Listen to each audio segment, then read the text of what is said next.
13వ వచనాన్ని మనం చదువుకున్నాం. రాజులు 2వ గ్రంథము 4వ అధ్యాయము 13వ వచనం. అతడు నీవు ఇంత శ్రద్ధాభక్తులు మా యందు కనపరచితివి, నీకు నేనేమి చేయవలెను?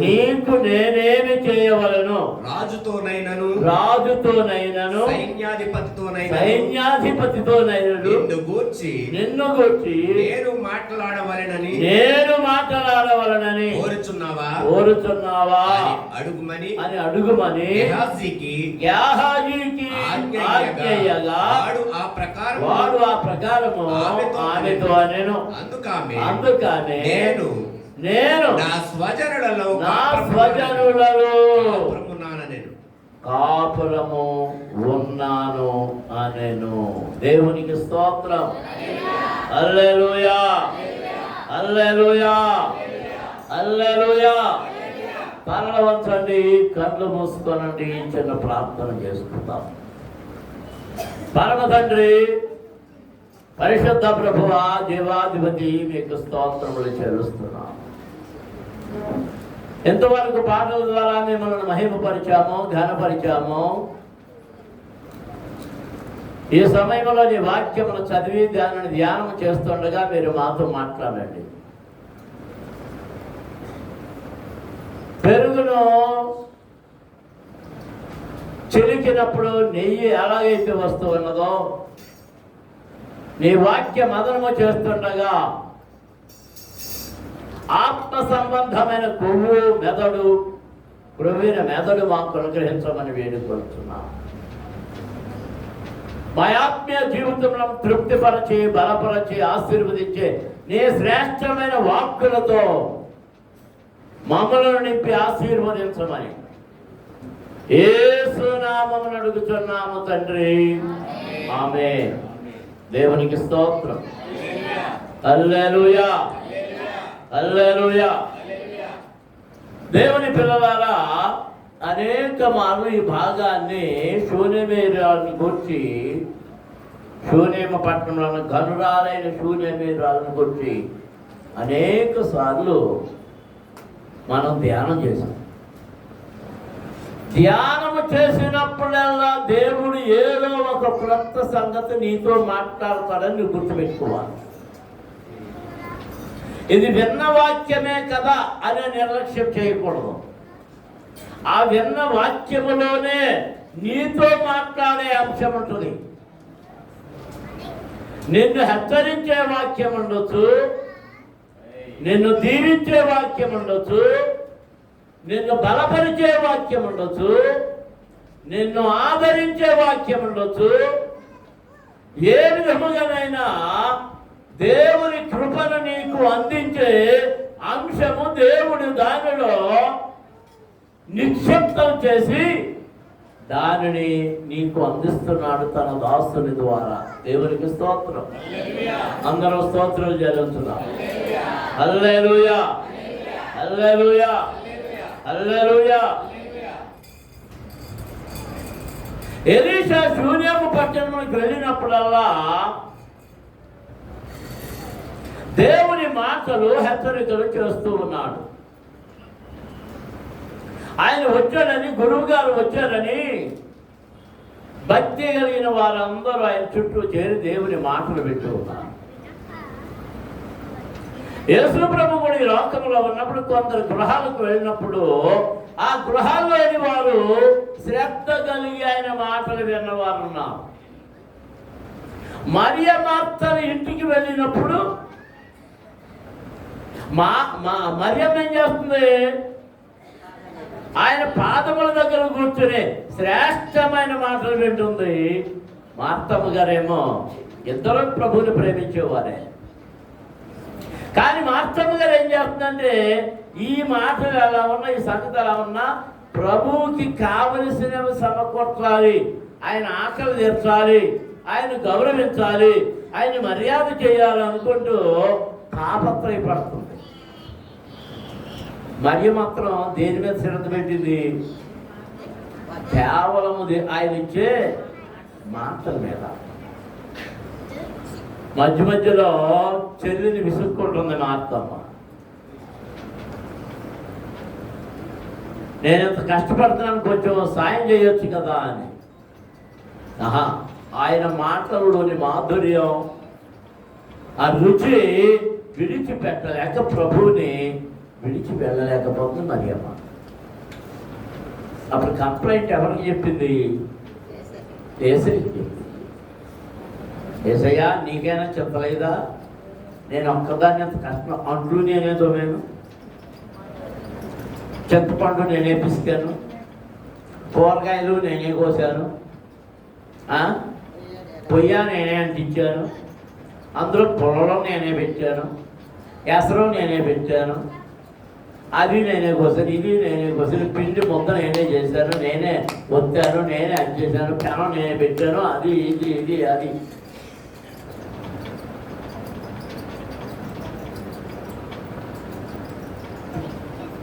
నేను ఇంత శ్రమ పడుతున్నాను కదా, బ్రదర్ నా కొరకు శ్రమ పడన్నాడా? నాకు ఆహారం తయారు చేసి పెట్టన్నాడా? లేదు. ఆయన వారు ఏదైనా ఇస్తే తీసుకుని తింటారు, లేకపోతే లేదు. ఒకవేళ వారి దగ్గర లేకపోతే ఇయ్యలేని పరిస్థితుల్లో ఉంటే ఆయనే వారికి పెట్టగలిగిన సమర్థుడు. నమ్మిన వారి స్తోత్రం జరుగుతుంది. హల్లెలూయా, హల్లెలూయా, హల్లెలూయా. అందుచేతనే ఆకలితో ఉన్నవారు 2 మార్లు 5 రొట్టెలు విరిచిచ్చాడు, 7 రొట్టెలు విరిచిచ్చాడు. అక్కడ 5,000 మంది తిన్నారు, ఇక్కడ 4,000 మంది తిన్నారు. స్తోత్రం చెప్తారా? దేవునికి స్తోత్రం. స్తోత్రం చెప్పమని అడుక్కోవాల్సి వస్తుంది. మనం పెట్టుకొస్తాడు కానీ బొత్తుకొస్తాడు. దేవునికి స్తోత్రం. హల్లెలూయా, హల్లెలూయా. నేను కొత్త రకం మోడల్ పెంచుకొస్తాడు కాదు, చప్పట్లు కొట్టండి చప్పట్లు కొట్టండి అంటాడు. నేను స్తోత్రం చెప్పండి, చేతులు పైకి చెప్తే స్తోత్రం చెప్పాలి. నేను పాతకాలపు పాత చింతకాయ పచ్చడి. దేవునికి స్తోత్రం. హల్లెలూయా.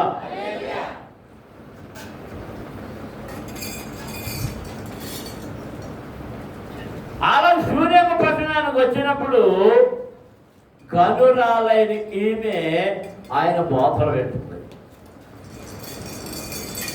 బోధలు వినడమే కాదు, ఈయన భక్తి ఎలాంటిదో కూడా గమనిస్తూ ఉంది. ఈయన బోధనలోని సారం ఎలాంటిదో, వాక్యానుసారమైన బోధ చెప్తున్నాడో లేదో, సొంత మాటలు పలుకుతున్నాడో, కానుకలకు సంతృప్తి పడుతున్నాడో లేదో అన్నీ గమనిస్తుంది. అన్ని గమనించి ఓ రోజు భర్త దగ్గరికి వచ్చి అంటుంది, అయ్యా నేను ఒక దైవజనుడని ఎరుగుదును. చూడండి, 8వ వచనం చదివినప్పుడు, ఒక దినమందు ఎలీషా షూనేము పట్టణమునకు పోగా అతడు గనురాలైన ఒక స్త్రీ భోజనమునకు రమ్మని అతని బలవంతము చేసెను కనుక అతడు ఆ మార్గమున వచ్చినప్పుడల్లా ఆమె ఇంట భోజనము చేయుచూ వచ్చాను. ఎప్పుడు భోజనం చేయటం వచ్చాడు చెప్పండి. ఆ శూనేము పట్టణం మీదుగా వెళ్ళినప్పుడల్లా వచ్చినప్పుడల్లా లాగకపోయినా భోజనం మాత్రం ఎక్కడ చేయాలి? ఎక్కడ చేయాలి? శూనేమి రాలి ఎంత భోజనం చేయాలి చెప్పేసినామే. అయ్యా మీరు ఎప్పుడు ఇలా వెళ్ళినా, ఎప్పుడు ఇలా వచ్చినా, ఈ పట్టణానికి వచ్చిన భోజనం మాత్రం మా ఇంటి దగ్గరే. దేవునికి స్తోత్రం. హల్లెలూయా, హల్లెలూయా, హల్లెలూయా, హల్లెలూయా.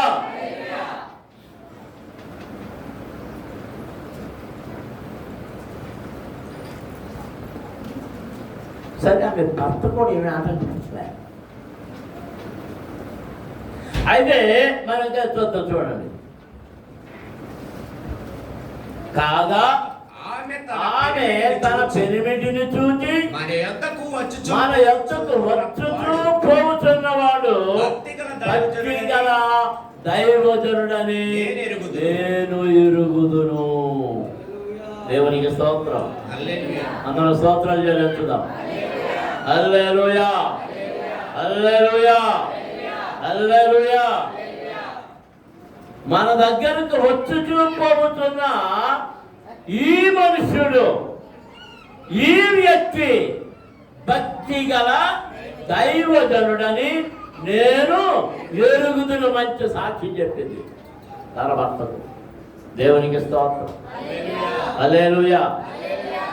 ధనాశపరుడు కాదు, తిండిపోతు కాదు, మాడిపోయిన అప్పం పెట్టిన తింటాడు, సగం ఊడికిన అప్పం పెట్టిన తింటాడు. ఈ మొక్కే ఉందయ్యా అంటే దాంతో సరిపెట్టుకుంటాడు, ఇంకా లేదా అని అడగడు. ఎన్ని పెట్టినా అవన్నీ తినేడు. తనకి ఎంత కావాలో ఆయనకి ఎంత కావాలి చెప్పండి, మీరు చెప్పండి. ఆయనకి ఎంత కావాలి అది ఎంతగా నిండుద్ది, నీ కడుపు ఎంతగా నిండుద్ది. ఆయన తినేది ఒక అప్పం అంతే. ఆయన తినేది నా లెక్క ప్రకారం ఒక అప్పమే. పొద్దున్నప్పుడు ఒకసారి మా పాత్ర మాకు ఇడ్లీలు పెడతాయి, తిట్లు తింటాయి. ఎక్కువ తిందనో తక్కువ తిందనో చెప్పండి. ఎక్కువ పెట్టారు సర్వజనం చెప్తుంది. దైవం జరిగేస్తుంది. ఇప్పుడు నాకు పసరం చేస్తాను. 2 గంటలు పెట్టొద్దు అంటాను. ఒకసారి 2 పెడద్ది, 2 పెట్టిన తిడతాను. అంటే ఎంత ఉంటాయి.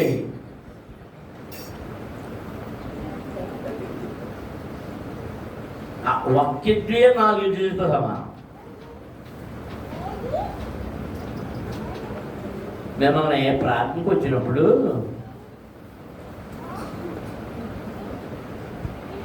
నా ప్రాణాన్ని విసిగి తెప్పించాడు.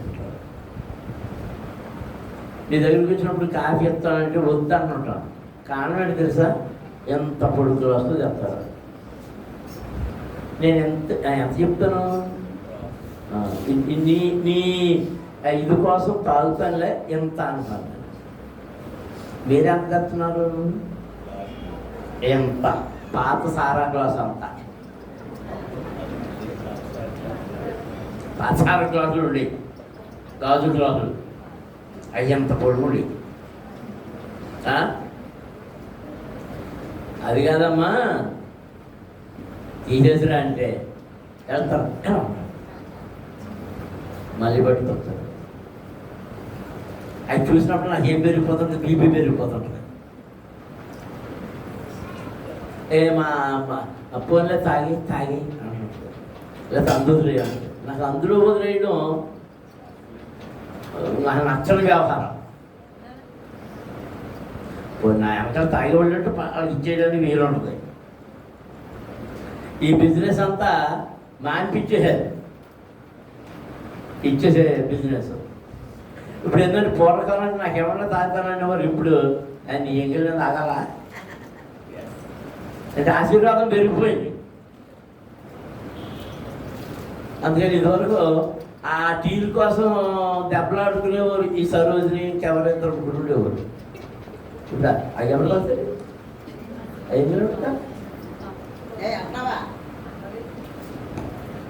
ఒకవేళ నీ దగ్గర కూర్చోంటున్నారు. ఇప్పుడు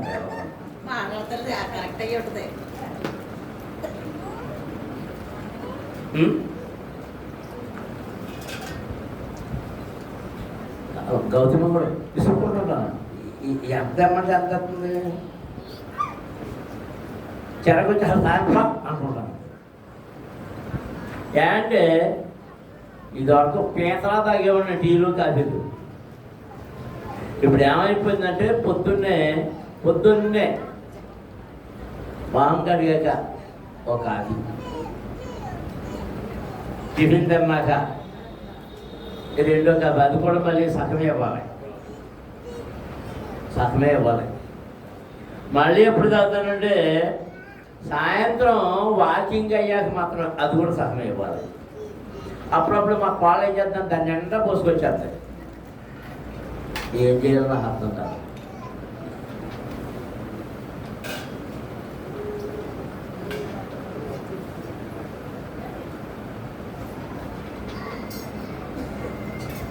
ఏటర్స్ అంటే తిండిపోతులు అయితే ఎంత పెట్టినా చాలదు. దైవ సేవకుడు తిండిపోతు కాడు. తిండిపోతు అయిన వాడు దైవ సేవకుడు కాదు. తిండిపోతు అయిన వాడు దైవ సేవకుడు కాదు. దైవ సేవకుడు తిండిపోతు కాదు. ఎలీషా తిండిపోతు కాదు. ఒకవేళ ఏమైనా మిగిలిపోతే తింటానికి రెడీగా ఎవరున్నారు? పెద్ద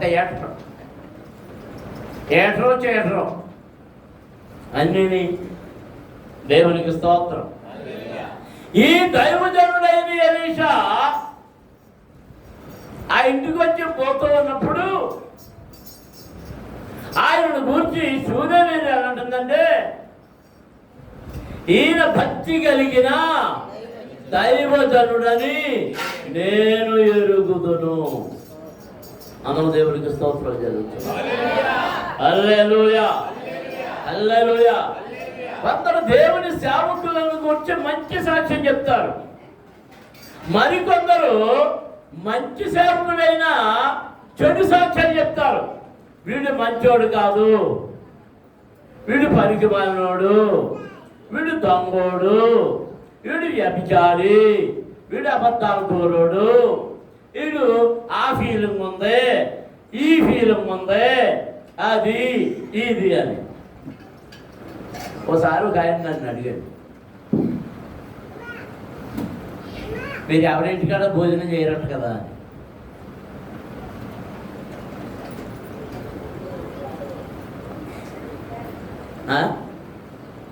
ఎవరేదో అన్నారు. పాస్టర్లే అడిగారు. నేను కొంతకాలం ఎవరింటి దగ్గర భోజనం చేయమని చెప్పాను, నాకు గుర్తుంది. ఎప్పుడు చెప్పలేదు. నాకు ఆపరేషన్ అయిన సంవత్సరంలో ఇంచుమించు 2 సంవత్సరాలు ఎవరైనా దగ్గర ఎందుకు ఆ వంటలు అవన్నీ తేడాలుగా ఉంటున్నాయి. దానికి ఏం ప్రచారం చేశారంటే, సజ్జన్ బాబు అన్నవాడు ఎవరి దగ్గర భోజనం చేయడు అని. అందరు పాటలు నన్ను అడుగుతున్నాడు, ఎవరి దగ్గర భోజనం చేయమన్నాడు, ఎవరి దగ్గర భోజనం. నేను నవ్వేవాడు అంతే. ఎవరు చెప్పారంటే పలానా వాడు చెప్పాడు అన్నారు. ఆయన అయితే అలాగే చెప్తాడే. ఆయన భోజనం చేయకుండా ఎప్పుడు బయటకున్నాడు. ఎవడన్నా భోజనం పెట్టకపోతే ఎందుకు భోజనం పెట్టవు అని అడుగుతాడు. అయినా చెప్పలే, నువ్వు ఎందుకు భోజనం పెట్టలేదు బిడా అని అడుగుతాడు.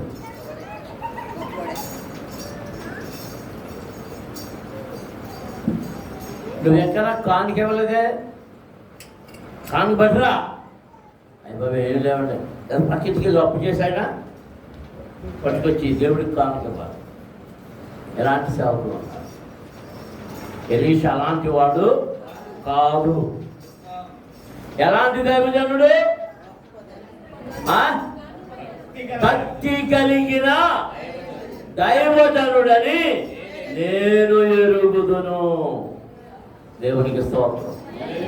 నేను అది చేశాను, ఇది చేశాను, చచ్చిపోయిన వాడు లేపేశాను, కుంటోడు నడిపించేశాను, గుడ్డోడు చూపించేశాను అని చెప్పే దైవజనుడు కాదు. చాలా మంది సేవకులు టూ అంటే దయ్యాలు వెళ్ళిపోతాయి, టూ అంటే రోగాలు వెళ్ళిపోతాయి అన్నారు. ఇది బాగుంటేస్తున్నాడా? ఇది బాగుంటేస్తున్నాడా? అరే శిష్యులే మా వల్ల కాలేదయ్యా అని అడిగారు. అధికారాలన్నీ పొంది ప్రభు దగ్గర నుండి, ప్రభువా మేము ఎంత ఇచ్చేసి గద్దించినా దయ్యాలు పోవటం లేదు, కారణం ఏంటంటే నువ్వు నీ దగ్గరికి రాగానే వెళ్ళిపోయింది ఆ దయ్యం, ఏంటయ్యా అంటే అప్పుడు ఆయన అన్నది ఏంటంటే మీరు ఉపవాసం ఉండి ప్రార్థన చేయడం లేదు. ఏం చేయట్లేదు? ఉపవాసం ఉండి ప్రార్థన చేయడం. అందరూ దేవునికి స్తోత్రాలు చదువుతున్నారు. హల్లెలూయా. ఈ భక్తి కలిగిన దైవజనుడికి ఒక గది కడదాం. ఎక్కడ? మన గోడ మీద, ప్రహరీ గోడ మీద. సరే నీ ఇష్టం, ఏం చేస్తావు వచ్చి. దైవజనుడు కదా, భక్తి కలిగిన వాడు కదా, నువ్వు భక్తితో ఉంటావు కాబట్టి నీ భక్తిని నేను గౌరవిస్తున్నాను, నీ ఇష్టం వచ్చినట్టు చెయ్యాలి. చేసింది. ఆ గదిలో ఉంటున్నాడు. ఒక రోజున ఆయన అటు ఇటు వస్తున్నప్పుడు అక్కడ మకాన్ చేస్తున్నాడు. ఒక రోజున 13వ వచనంలో 12వ వచనం చదువుతాం. 11 చదివేద్దాం. ఆ తరువాత అతడు ఒకానొక దినమున వచ్చి ఆ గదిలో చొచ్చి అక్కడ పరుండెను. పిమ్మట అతడు తన దాసుడైన గేహాజీని పిలిచి ఈ శూనేమీయురాలిని పిలువగా వాడు ఆమెను పిలిచారు. ఆమె వచ్చి అతని ముందర నిలవబడినప్పుడు అతడు నీవు ఇంత శ్రద్ధ భక్తులు మాయందు కనపరచితివి, నీకు నేను ఏమి చేయవలను? రాజుతోనైనను సైన్యాధిపతితోనైనను నేను మాట్లాడవలెనా? దేవునికి స్తోత్రం. హల్లెలూయా. దేవుని పిల్లలారా, ఈ భాగంలో నుంచి మనం నేర్చుకోవాల్సిన అంశాలు ఎన్నో ఉన్నాయి. దైవజనుడైన ఎలీషా అడుగుతున్నాడు శూనేమీరాలు ఏమి అడగలే. ఆయన ఎందుకు అడిగాడు? ఆయన అడుగుతున్నప్పుడు ఆమె ఏమంటున్నాడంటే, ఎంత శ్రద్ధ భక్తి కలిగి ఉన్నావు.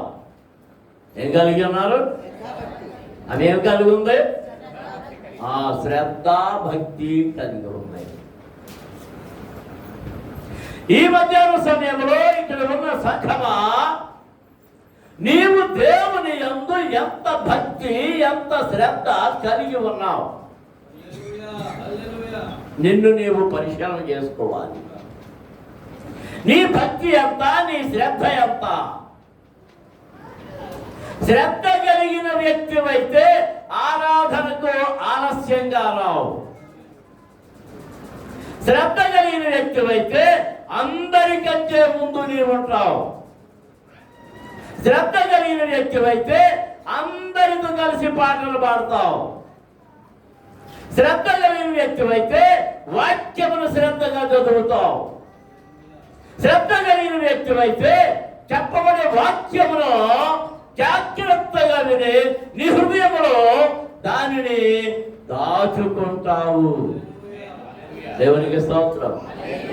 హల్లెలూయా. హల్లెలూయా. శ్రద్ధ కలిగి ఉంటే ప్రార్థించడానికి నిర్లక్ష్యము చేయవు. వాక్యము చదవడానికి నిర్లక్ష్యము చేయవు. దేవునికి స్తోత్రం. కానీ చాలా మంది శ్రద్ధ దేని మీద అంటే భక్తి మీద కాదు, కొత్త పాటల మీద. కేవలం కొత్త పాటల మీదే. నేను ప్రశ్న వేస్తున్నా, పరలోకంలో ఏం జరుగుతుంది? పాటలు పాడుతున్నారు లేదా? చెప్పండి. పాటలు పాడుతున్నారా? అందరూ కలిసి పాడుతున్నారు. ఒక్కొక్కతో ఒక్కొక్క పాట పాడుతున్నారు. మరి మీరేంటి ఇక్కడ పాడాయి?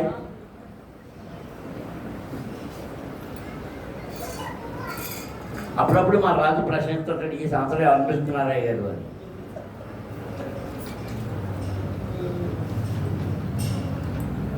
ఇక్కడ మీరు గమనించవలసింది ఒకటి, ఎవరైనా పాడుతుంటే అది మన ఆనందం కోసం మాత్రమే. అంటే అది వెంట ఏం చేస్తామంటే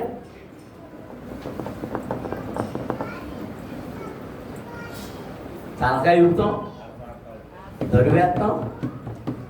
అంటే మన హృదయం ఏం కోరుతుంది? ఆనందం కోరు, ఆనందం కోరు. బబులోను నదుల యొద్ద మేము కూర్చుండి ఉన్నప్పుడు మన వలన సంతోషము కోరిరి. పాట పాడమని అన్నారు. మా సితారాలు ఎక్కడ తగిలించాం? నిరవంజి గట్లుగా తగిలించాం. ఆ బబులోని వారు మా నుండి ఏ పాడమన్నారు? ఒక కీర్తన పాడమన్నారు, ఒక పాట పాడమన్నారు. ఆ బబులోనిలో వాళ్ళు సింగిల్ సోలో పాటలు పాడలే రాజుగారు. మరి ఏం పాటలు పాడారు? కలిసే. ఇది వరకు కారం కొట్టేటప్పుడు పాటలు ఇప్పుడు మీరు అన్నారు. ఇప్పుడు పిల్లలకి ఎవరికి తెలవదు. కారం కొడుతుంది తెలుతా వాళ్ళకి. ఇది వరకు మన వర్షెట్టి అవన్నీ వేసి కారం కొట్టేవారు. ఈ మిషన్ రాకముందు కందిపప్పు కొట్టేవారు, కందులు ఇచ్చేసి. అట్లా ఏ పాటలు ఉండేవి, రకరకాల పాటలు. సువ్వి సువ్వాలమ్మ ఏదో పాట ఒకటి. ఎందుకు పాడేవారు? ఆ ఊపు కోసం. మళ్ళీ ఊడ్చేటప్పుడు పాటలు ఏ పాట పాడలే? నేత్రులు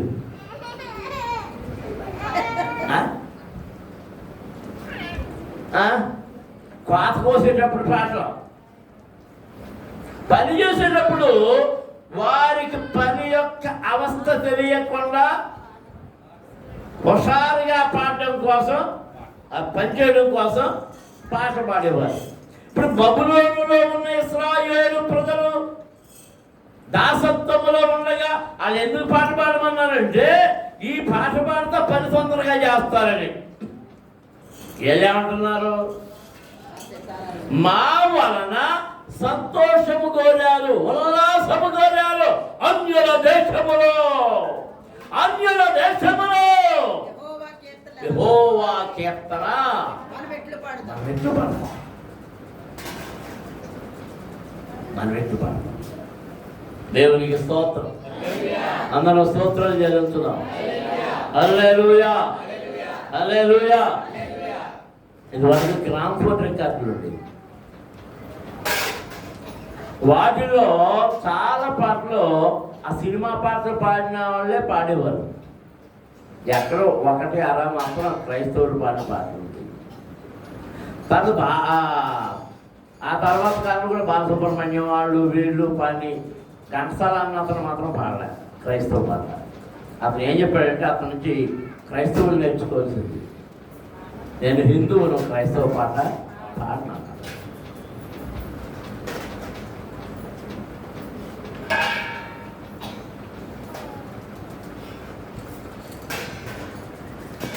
ఇదిగో ఇశ్రాయేలు ఏమంటున్నారంటే అన్యుల దేశములో. ఇప్పుడు ఎవరో శంకర్ వస్తారు, ఆ శంకర్ని పిలిచామనుకోండి, మీరందరూ ఏం చేస్తారు? చేతులు కట్టుకుని నోరు తెరిచిపోద్ది, కళ్ళు తెరిచిపోతాయి, గుడ్లు ఇప్పేసి ఎవరైనా చూస్తున్నారు? ఆ పాడేవాడికే చూస్తారు. ఇంకెవరు కనపడరు? వాక్యం కనపడదు, ప్రార్థన కనపడదు. అసలు ఇంకో రెండు పాటలు పాడమన్నా, ఇంకో రెండు పాటలు, ఇంకో రెండు పాటలు, ఇంకో రెండు పాటలు. మీరు జిలేబీ తిన్నారు అనుకోండి, ఒక మొక్క తిన్నారు, మళ్ళీ ఏమనిపిస్తుంది? ఇంకో మొక్క. మళ్ళీ తినేసాక ఇంకో మొక్క, మళ్ళీ తినేసాక ఇంకో మొక్క. ఏమైపోద్ది? కేజీ జిలేబీ పావు గంటలు అయిపోద్ది.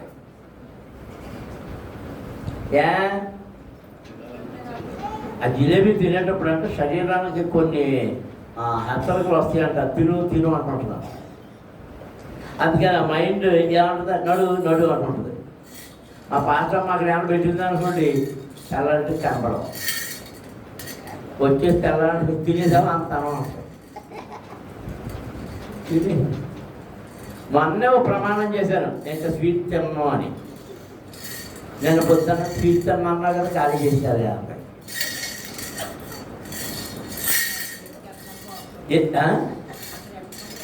ఎందుకు ప్రమాణం చేశానంటే ఆ స్వీట్ ఎక్కువ తినడం వల్ల పొట్ట మళ్ళీ వచ్చేసింది, మళ్ళీ వంగుతలేదు. మళ్ళీ ఇప్పుడు తగ్గించాలంటే అప్పుడు ఏదో నా నాలుగు ఆపరేషన్ చేసినప్పుడు ఆ ఆపరేషన్ దయ వల్ల కష్టంత పొట్ట తగ్గింది. ఇప్పుడు మళ్ళీ ఇవన్నీ చేసేటప్పుడు ఏమైపోయింది, మళ్ళీ వచ్చేసింది. ఎంత చేత నాకు ఎక్కువ ఇష్టం ఏంటంటే ఈ జిలేబీ ఒకటి అంటే అవి ఏమంటారు పాపిడి పాపిడి సోన్ పాపిడి ఒకటి, గొట్టం కాజాలు ఒకటి, రవ్వ లడ్డు ఒకటి, మైసూర్ పాక్ ఒకటి, ఇలా కొన్ని ఉన్నాయి. కాజాలు ఎంత పడు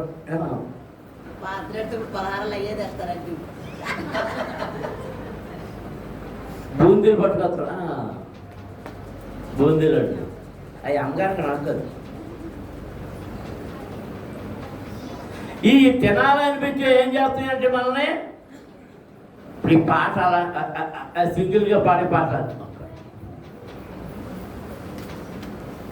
పాట పాడమని పిలవమన్నా మా రాజు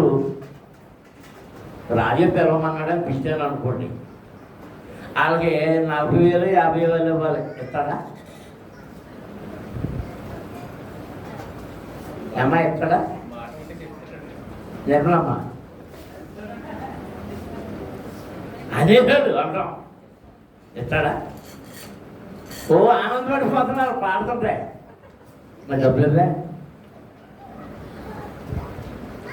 మరి నీ ఆనందమే కదా. దేవుడేమన్నా ఆనందపడుతున్నాడా? చెప్పండి, దేవుడు ఏమన్నా ఆనందపడుతున్నాడా? దేవుడు ఆనందపడేది ఎప్పుడు నీ నోటితో మనమందరము ఏకీభవించి ఆయనకు స్తుతిగానములు చెల్లిస్తుంటే అప్పుడు ఆయన ఆనందపడతాడు. దేవునికి స్తోత్రం. వాళ్ళ పాడుతుంటే ఇక్కడ మనం కాలు మీద కాలు వేసుకుని కాలు ఒప్పుకుంటా తదకం అధికం అంటుంటే ఆయన ఆనందపడ్డాడు. ఇది నీ ఆనందం అంతే. మనం ఎవరిని సంతోషపెట్టే వారముగా ఉండాలి? దేవునికి స్తోత్రం. ఎలీషా అంటున్నాడు, నువ్వు ఎంత శ్రద్ధ భక్తి మా మీద చూపిస్తున్నావు, నీకు ఏమి కావాలి? నీవు దేవుని యందు భయం కలిగి భక్తి కలిగి శ్రద్ధ కలిగి ఉంటే నీకేం కావాలో ఆ కొరత ఏంటో నాకు చెప్పు అని దేవుడే నిన్ను అడుగుతాడు. నమ్మిన వారు స్తోత్రం చెల్లించండి. హల్లెలూయా. నీ దేవునికి నీ అవసరం ఏంటో తెలుసు. కొన్నిసార్లు మనం అనవసరమైన అడుగుతాం, అవన్నీ మన భోగం నిమిత్తం అడుగుతున్నాం. యాకోబు పత్రికలు అదే ఉంటుంది, మన భోగాల నిమిత్తం అడుగుతున్నందుచేత అవి ఇవ్వడం లేదు. అడిగిన దాన్ని ప్రతిదాన్ని ఇస్తాడు. అయితే నువ్వు అడిగిన దాంట్లో నీకు అవసరం ఉందో లేదో ఆయనకు తెలుసు. అందరూ దేవునికి స్తోత్రం చేయవచ్చు. హల్లెలూయా, హల్లెలూయా, హల్లెలూయా, హల్లెలూయా. మరి ఏమేమంది? నువ్వు ఇంత శ్రద్ధగా ఉన్నా భక్తిగా ఉన్నా నీకేం కావాలంటే ఏమేమంది? అయ్యా, నేను నా స్వజనుల మధ్య ఉన్నాను, నాకే తగువులు లేవు, భూ తగాదాలు లేవు, సరిహద్దు తగాదాలు లేవు, ఎవరితో ఏ ఇబ్బంది లేదు. దేవునికి స్తోత్రం. సామెతల గ్రంథములో 10వ అధ్యాయం 4వ వచనం చదువుదాం.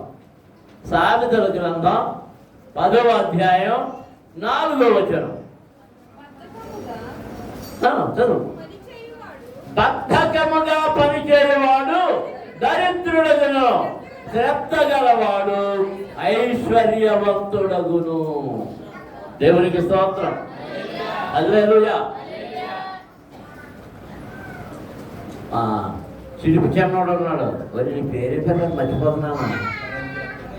అపరంజి అప్పారావు, అది ఎందుకు వచ్చిన కూడా అప్పారావు పిలుస్తాను. అన్ని శ్రద్ధగా చేస్తాడు, తర్వాత తిట్లు కూడా చేస్తాడు తిట్లు చేస్తాడు. శుక్రవారం నాడు దెబ్బలు తప్పించుకున్నాడు. ఇది బిగించి వెళ్ళిపోయాడు అనుకున్నాను. నేను కనపడతలేదు, నేను ఎత్తుక్కుంటున్నాను. వాళ్ళ అమ్మ లేడు, వాళ్ళ అన్నయ్య రాలేదు అనుకుంటా. వచ్చావా? వచ్చాడు. ఈడు అటు ఇటు తిరుగుతున్నాడు. ఆయన అమ్మడుతుంది. ఈ నిద్ర వచ్చేసినట్టు తెలిపాడు దొంగలున్నాడు. ఆమె నాన్న కనపడ్డాడు. మరి ఇక్కడ యాంటాడికి ఏం తెలుసు? ఆడికే తెలుసు నేను ప్రసంగం మొదలెట్టినప్పుడు ఇది రికార్డ్ చేయలేదని. రికార్డ్ చేసేది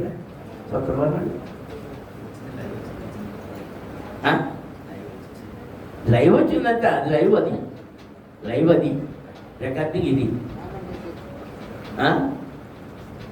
ఆ లైవ్ పెట్టి వెళ్ళిపోయాడు అంతే. దీన్ని కూడా మర్చిపోయాడు. ఈ మధ్యన బడికి కూడా సరిగ్గా వెళ్తా లేదంట.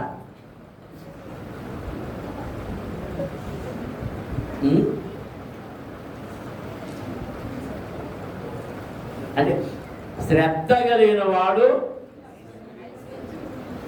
ఏమవుతాడు చెప్పండి? శ్రద్ధ కలిగిన వాడు మంచి చదువు కూడా చదువుకుంటాడు. శ్రద్ధ కలిగిన చదువు వేరు, అశ్రద్ధతో చదివిన చదువు వేరు. శ్రద్ధగా చదివేవాడికి ఏ ప్రైవేట్ అక్కర్లే, 100కి 95 మార్కులు ఆడివే. ఇంటి దగ్గర ప్రైవేట్ లేకుండా లక్షలు ఖర్చు పెట్టి మంచి స్కూల్ అని చెప్పి అక్కడ చేర్చిన ఇంటికాడ శ్రద్ధగా చదివేవాడికి 95 వస్తే, ఇక్కడ లక్షలు ఖర్చు పెట్టి తిరుమలలోనో, భాష్యంలోనో, చైతన్యాలోనో, నారాయణలోనికి వచ్చినాయి. ఆటలో పెట్టి చదివితే వీడికి ఎంత వచ్చింది కదా? 90. ఇందులో గొప్పడేవాడు, శ్రద్ధ కలిగినోడు ఎవడు? శ్రద్ధ కలిగినోడు ఎవడు? ఇంకో సంగతి తెలుసా మీకు? ఇన్ని లక్షలు పెట్టి హాస్టల్లో చేస్తే ఆ చూడంతా ఎక్కడ ఉంటుందో తెలుసా? ఇంటి మీద, అమ్మ మీద, నాన్న మీద. ఇంటికాడ ఏముండారు, ఇంటికాడ వాడు తినేస్తున్నారేమో పప్పలో. అది శ్రద్ధ అంతా ఎవరి మీద? అది శ్రద్ధ అంతా ఎవరి మీద?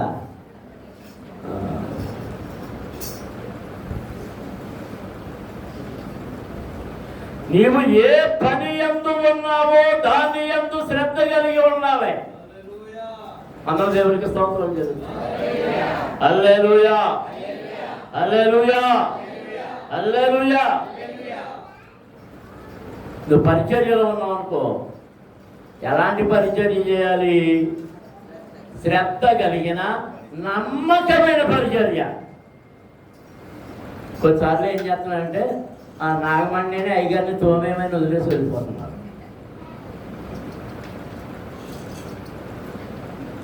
లప్ప ఏంటి అంటున్నాను నేను అందరే. లేదా ఒక్కోసారి నాకు మీరు మంది ఇంకా మళ్ళీ ఆయన గట్టిగా పలకరిస్తూ నన్ను ఎక్కడ కొడుతుందని భయం వేసి వచ్చాను. అంటే దానికి అర్థం మన శ్రద్ధ పరిచర్య మీద ఎలాంటి శ్రద్ధ?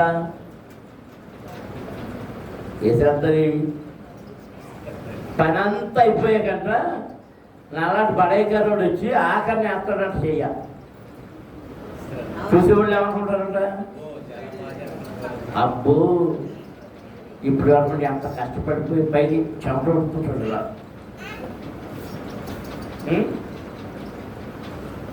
శ్రద్ధ కలిగిన వాడు ఐశ్వర్యవంతుడవుతాడు. శ్రద్ధ లేనివాడు ఎవడాడు? పైన ఉన్నమాట శ్రద్ధ లేనివాడు ఎవడు? బద్ధకస్తుడు. బద్ధకస్తుడు ఆడు అన్నం తినడానికి కూడా బద్ధమే. అలామా నేను మొత్తం నా నోట్లో పెట్టే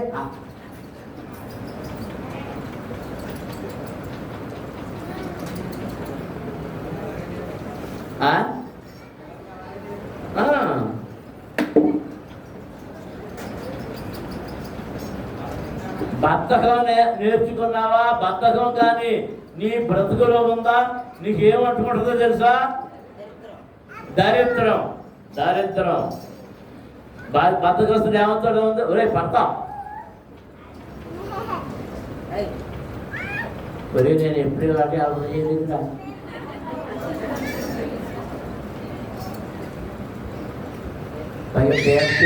పేట తెచ్చుకుని పైన వేసుకుని మళ్ళీ దాని మీదకి ఎక్కి మీ అందరికీ చూపిస్తున్నాడు. ఒరే నేను చేయలేదు, మీ నాన్న చేయలేదు రా.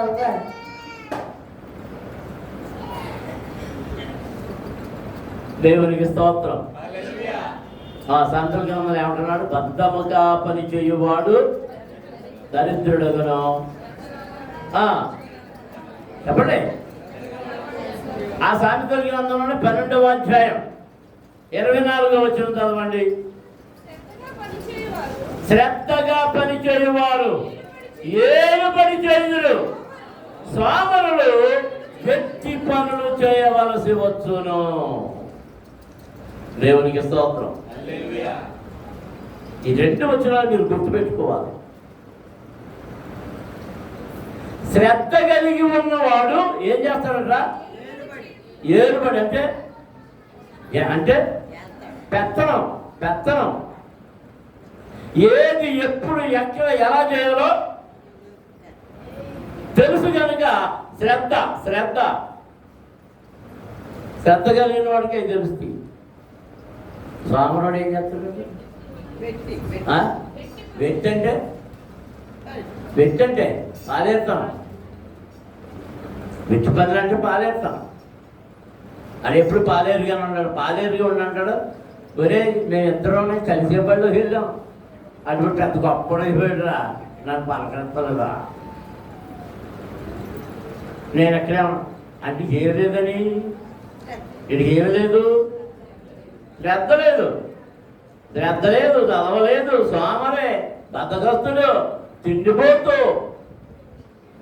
ఆ తిండిపోతు నుంచి సాగుపోతూ, మామూలు తిండిపోతు కాదు. ఒక తొడ ఇచ్చేయాలి. అది మేఘమనివ్వండి, పందెమనివ్వండి, ఎద్దామనివ్వండి, ఏమి చేయాలి? ఒక తొడ.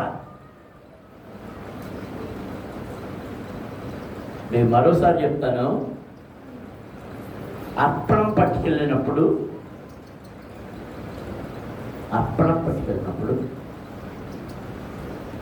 బలైన తర్వాత, జరగవలసిన అన్ని అయిన తర్వాత లేవీయులకు ఏమేవారో తెలుసా? కుడి చెప్ప. ఏది ఇవ్వాలి? కుడి చెప్ప. ఆ కుడి చెప్ప అంటే అదంతా ఇవ్వాలి.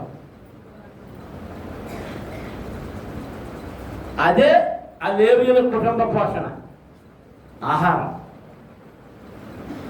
అది దేవుని మందిరంలోనే వండుకుని తినాలి. ఆ ప్రాంగణంలో, ఆ వసారాలో. దాని గురించి మరోసారి చెప్తాను. తెచ్చిన నీవు దాన్ని దాని మీద పెత్తనం నీది కాదు. ఎప్పుడు పెత్తనం అంటే ఆ కుడి చెప్ప దేవుని, ఆ లేవీయుడు యాజకుడికి ఇచ్చేసిన తర్వాత మిగిలింది నువ్వు నీ కుటుంబం తినవచ్చు. తినాలి తప్పకుండా. ఏది బయటికి పట్టుకెళ్ళడానికి వీళ్ళు. మనమేం చేస్తాం? మనమే వండించాం, మనమే పెట్టాం కదా. ఈ ఆదివారం భోజనం మనయే కదా. ముందు 4 క్యారేజీలు, రాత్రికి రేపటికి, మరి రాబోయే అల్లుడికి, కోళ్ళకి, అందరికి కలిపేసి పెట్టేసేసి అప్పుడు ఎక్కడ తినాలి? ఇవన్నీ ఆ బలి అర్పించిన మందిర ఆవరణములోనే కుటుంబం అంతా భుజించాలి. దేవునికి స్తోత్రం. వాక్యముల యందు శ్రద్ధ కలిగిన వాడికి ఇవన్నీ తెలుస్తాయి. సరే, ఎఫెసీ పత్రిక 4వ అధ్యాయం 1వ వచనం చదువుదాం. ఎఫెసీ పత్రిక. కాబట్టి మీరు సమాధానమును బంధము చేత ఆత్మ కలిగించు ఐక్యమును కాపాడుకొనుటయందు శ్రద్ధ కలిగిన వారై ప్రేమతో ఒకరినొకరు సహించుతూ పిలువబడిన పిలుపులకు తగినట్లుగా సంపూర్ణ వినయముతోను భక్తితోను సాత్వికముతోను ప్రభువును బట్టి నేను మిమ్మలను బ్రతిమిలాడుచున్నాను. దేవునికి స్తోత్రం. హల్లెలూయా, హల్లెలూయా. ఐక్యమును కాపాడుటకు కొడుకు శ్రద్ధ కలిగి ఉండాలి. ఐక్యత కాపాడడానికి. ఏం కాపాడడానికి? మా సరోజన ఇప్పుడు ఐక్యత కోసం చాలా కష్టపడుతుంది. ఏ ఐక్యత తెలుసా? పై రెప్ప కింద రెప్ప. ఆ రెప్పల ఐక్యత ఎంత ఐక్యంగా అయిపోయినాయి అంటే పక్కన రేచలు ఎలా చదివినా అలా చదివిన తగిలినా కానీ అవి విడలేనంత ఐక్యత. ఆ ఐక్యత కంటి రెప్పల ఐక్యత. ఏ ఐక్యత? సమాధానం అనే బంధము చేత సహోదరి సహోదరులమైన మనము ఐక్యతనే ఆత్మ కలిగించే ఐక్యత. ఆత్మ కలిగించే ఐక్యత. దేవునికి స్తోత్రం. శ్రద్ధగా దాన్ని కాపాడుకుంటూ శ్రద్ధ కలిగి ఉండాలి. అందరూ దేవునికి స్తోత్రం చెల్లించుదాం.